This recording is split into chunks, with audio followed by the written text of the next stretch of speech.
I'm Margot Shen, and this is Hephaestus. As the name might tip you off, this is going to be the subordinate function that Gaia will use to make lots and lots of robots. Her personal forge. Except, it's not that simple. You probably noticed that only about a third of you are robotics engineers. The rest, experts in machine cognition, virtual heuristics, that stuff. Well, that's because we aren't going to be the ones designing and building robots. The last thing we want is to burden Gaia with a bunch of outmoded 21st century designs. Waste of time. Our purpose is to empower Gaia to build the robots, and not just build, imagine, from scratch. Any robot she needs for any conceivable purpose, designed and fabricated at a snap of a finger. Hers. Her finger. So, Hephaestus isn't really the forge. It's more like the knowledge of craft and ingenuity of a mastersmith to wield the hammer. Encoded as software. Virtual creativity made real. Gaia's already learning. In simulations, she's doing some very creative things with fractal assembly and animal morphologies. Her designs aren't about to win the Liam Prize anytime soon, but hey, everyone has to start somewhere. So, yes, time to get started. Let's do this. I don't get it. Which part? It's a little technical in places. If Gaia was designed to save life, why would the robots it makes attack people? Perhaps it loves some forms of life more than others.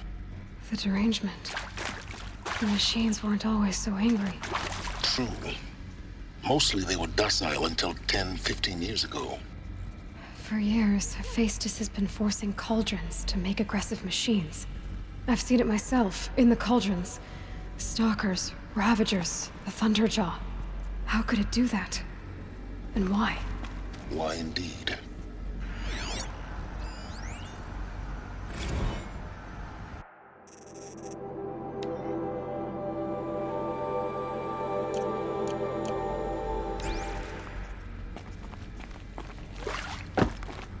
I've seen these shapes before. In cauldrons. But of course, the birthing places of Gaia's machines.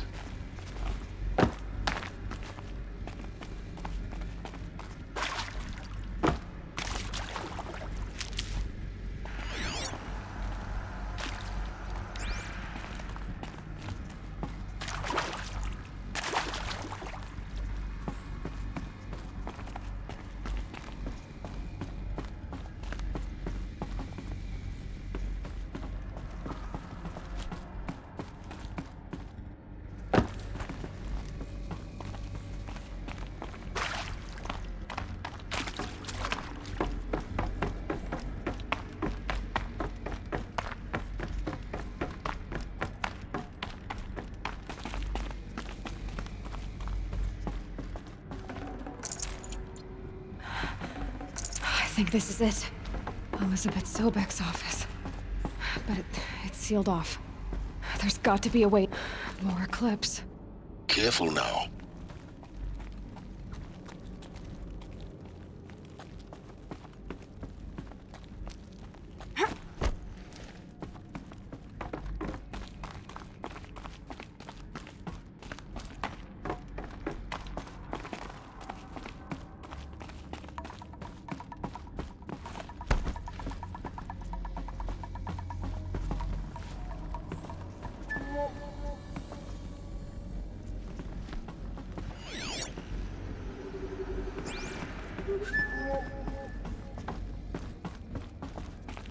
Welcome to Apollo, the collective memory of the human species and the wellspring of knowledge for future generations. I am Samina El-Badji. Until recently, I was director of the International Collective Memory Institute in New Tehran. As a heritage professional, I devoted my career to the preservation of human knowledge, creative endeavor, and cultural achievement. Apollo is, therefore, the ultimate embodiment of a lifelong passion, albeit under the very worst circumstances imaginable. The challenges before us are immense. Specifically, we will have to design and implement 4 major initiatives simultaneously. First, the construction of data repositories in cradle facilities around the world ensuring redundancy. Second, the collection and processing of a projected 180 million discrete data entries. 42 zettabytes of data in Mandarin, English, Spanish, and Arabic. Third, the transferal and encoding of all that data onto DNA encapsulated in synthetic fossils. The only medium capacious and durable enough to safeguard it without degradation for the centuries to come. And last, but not least, the development of the holographic interface and gamified curricula, by which future humans will commune with Apollo, progressively unlocking heuristic learning modules, leveling up their knowledge and skills they will need to take control of the terraforming system. That is the future towards which all of our efforts will be directed. Not just the preservation of the past, but the seed for the flourishing of a new tree of knowledge. Welcome, and let us begin.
If we don't find her, Helis will have our skins.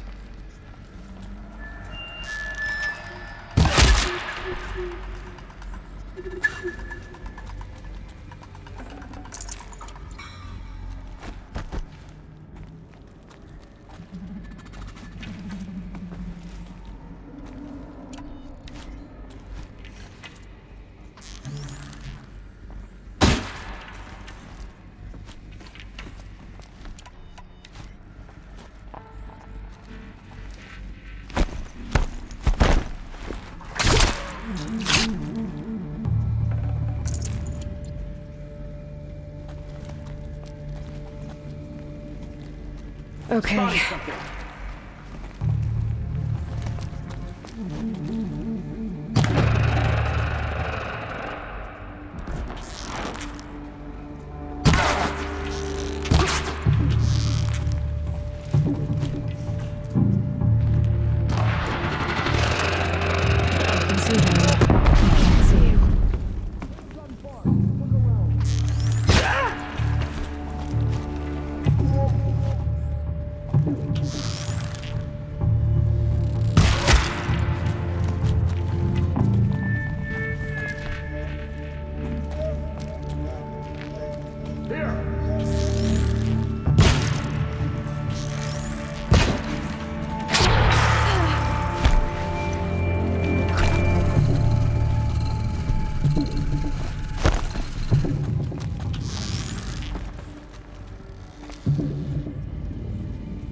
That's the last of them.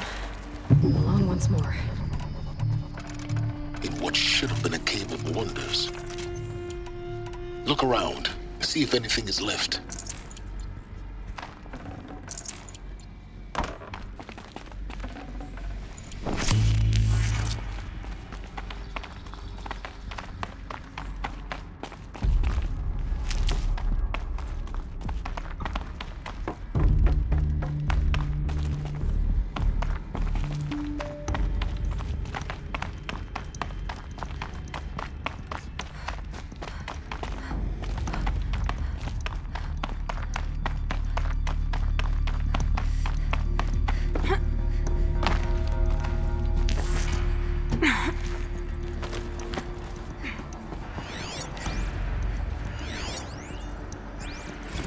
Dr. Sobeck, please archive this testimonial in Apollo. Cross-reference to all mentions of my name and Operation Enduring Victory. My name is General Aaron Harris. From 2060 to 2066, I served as the chairman of the Joint Chiefs of Staff, the highest-ranked officer of the United States Armed Forces. The tenure of my command included strategic planning and oversight of Operation Enduring Victory, a falsehood perpetrated on the civilian populations of the United States and other nations during the last 14 months of life on this planet. Before the Pharaoh Plague, I did my job and did it well.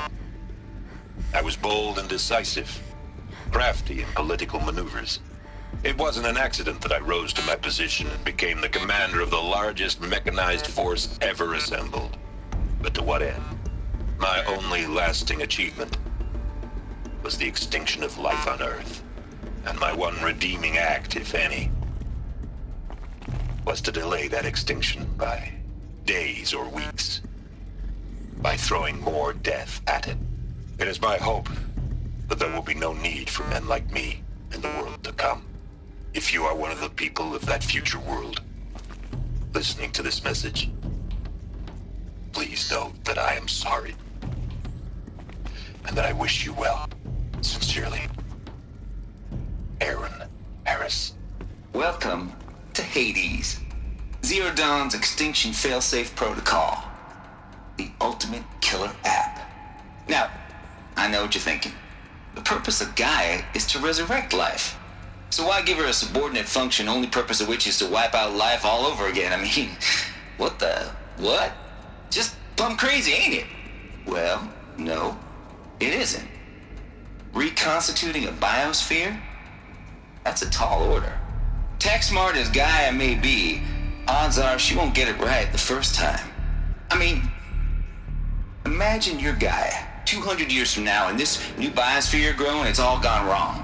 Alkalines are skyrocketing, coniferous forests eroding under the lash of superstorms that would have drowned Noah. It's chaos, spinning top that won't stop wobbling. Now what are you gonna do? Release phase 1 organisms into that hot mess? Hope their CO2 and methane can balance out what you got started? Hell no. What you're gonna do, Gaia, is step aside while Hades takes over and does what you're just too darn nurturing and life-loving to do, which is burn that misbegotten mess of a biosphere to the ground so Gaia can start over. Okay, not burn, more like reverse terraforming operations and suffocate it. But you get the idea. Hades takes the biosphere back to zero. Square one, blank slate. And then, only then, does it hand the steering wheel back to Gaia and say, try again, old girl. And better this time, or we'll have to do this again. That's Hades.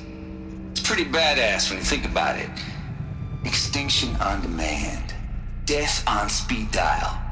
All for the greater good, of course, but still, kinda metal. So welcome to Hades. Welcome to the void. Okay, so if that's the original purpose of Hades, why does it want me extinct? We need more data. And how does it end up in the wreckage of a Pharaoh Titan, getting worshipped by the Eclipse like some kind of god? I'm learning as you are, Aloy. keep searching.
Looks like the only way onwards.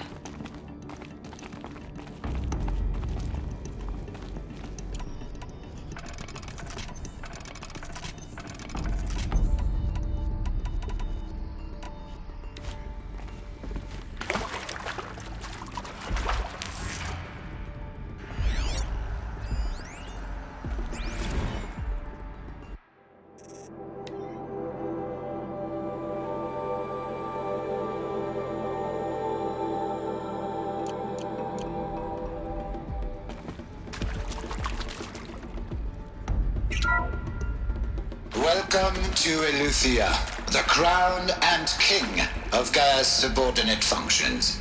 For it is by Eleuthia that the human race will continue to exist. I am Patrick Brochard-Klein, the Alpha in charge of this program.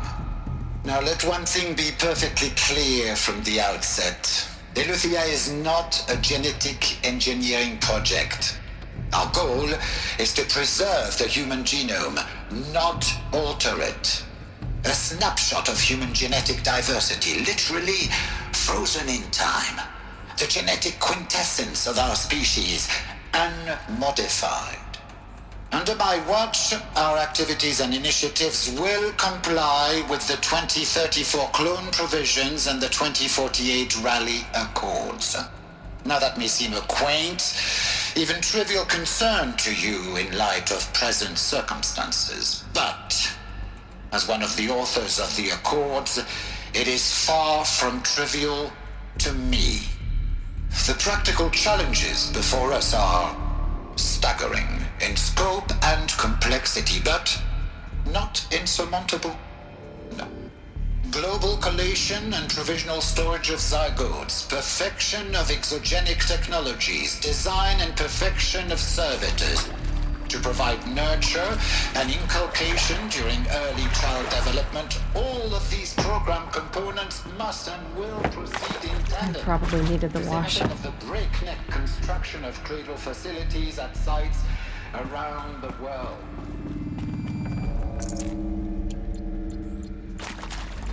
Si vous êtes prêts, let us begin.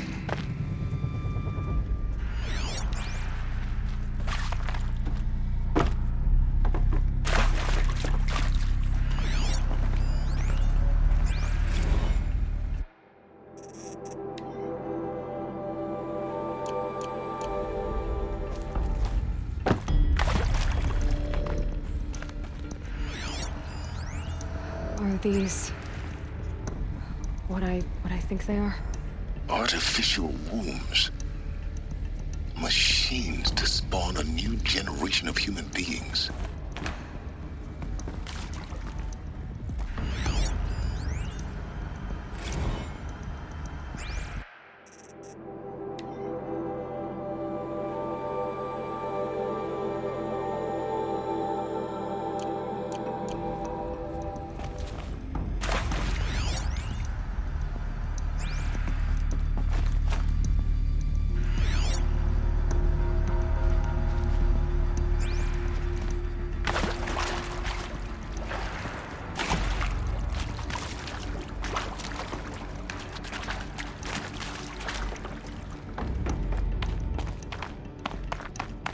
cradle facilities. Elisabet said a new generation of humans would be spawned inside such places. She did. All Mother Mountain. It was one of them? There's only one way to be sure. The hatch wouldn't open. Something about a corrupted Alpha registry. I need to search Elisabet's office.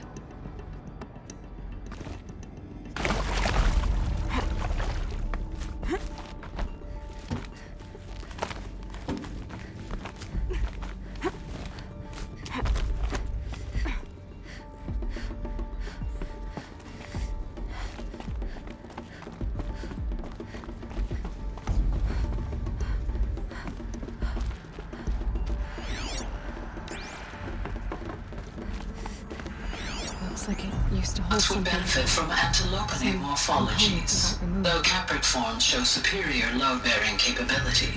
You're a quick study, Gaia. Dr. Sobeck, as I have conducted this comparative analysis of mammalian morphologies, I have gathered extensive data on the quaternary extinction event. Oh? And your assessment? Gaia? Logically speaking, the extinction was a natural consequence. And yet, I find the loss of megafaunal species unaccountably sad. That they passed forever into oblivion causes me to experience a grief that is difficult to describe. Am I malfunctioning? No, Gaia, you're not. This is good. It's very good.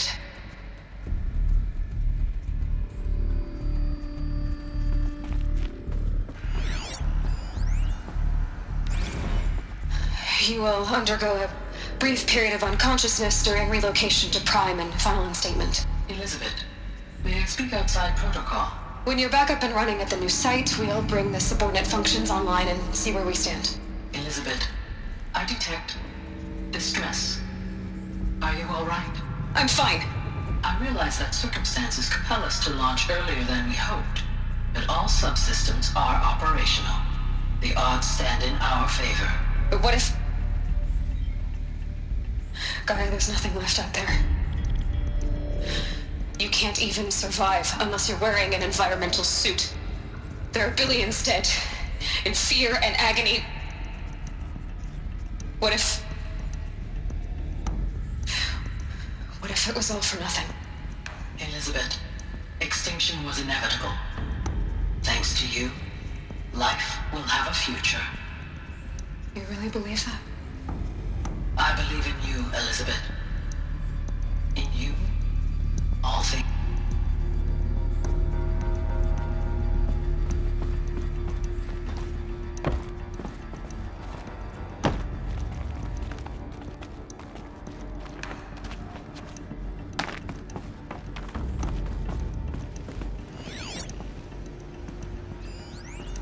Pure logic won't cut it, Ted. To pull this off, Gaia's going to need to have some skin in the game. It has to care. What if it runs amok?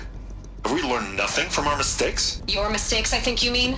All I'm saying is give it a kill switch. She was just born, Ted. I'm not gonna put a gun to her head while she's still in the cradle. You talk like it's a child. What if it becomes a monster? Elisabet, may I speak outside protocol? Of course, Gaia, go on. I'm sorry to contradict you, but Mr. Farrow's argument is sound. At this point, the development of my psyche is not entirely predictable. To ensure preservation of life, a hardwired override is, I believe, a necessary safeguard. There. Satisfied, Ted? Geez, Liz, just do what it says.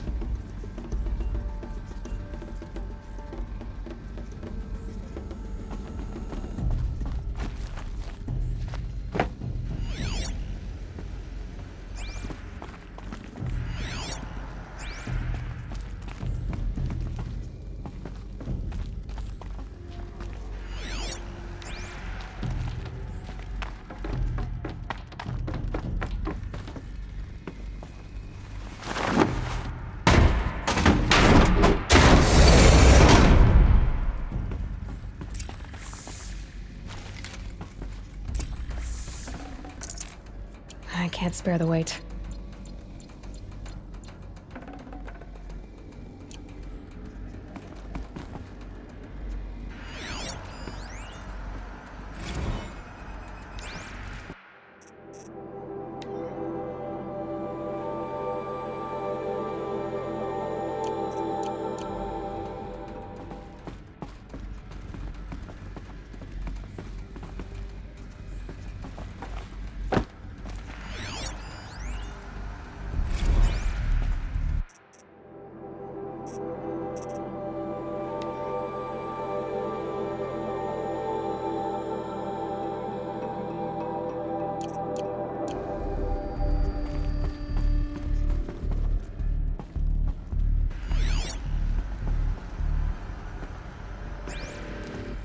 The Alpha Registry master file.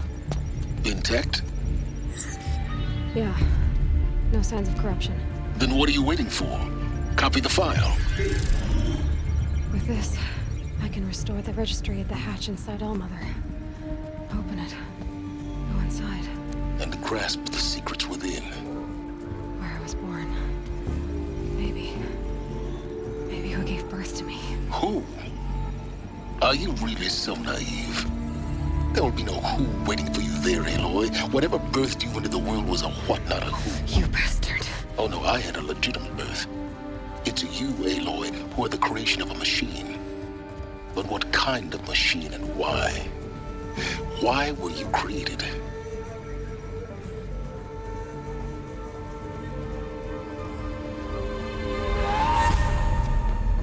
Eclipse.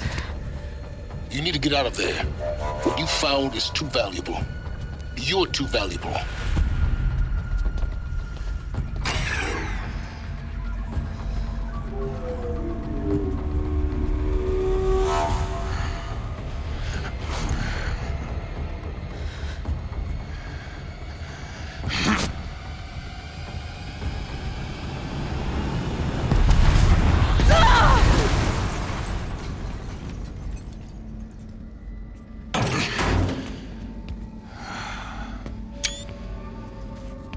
Still alive.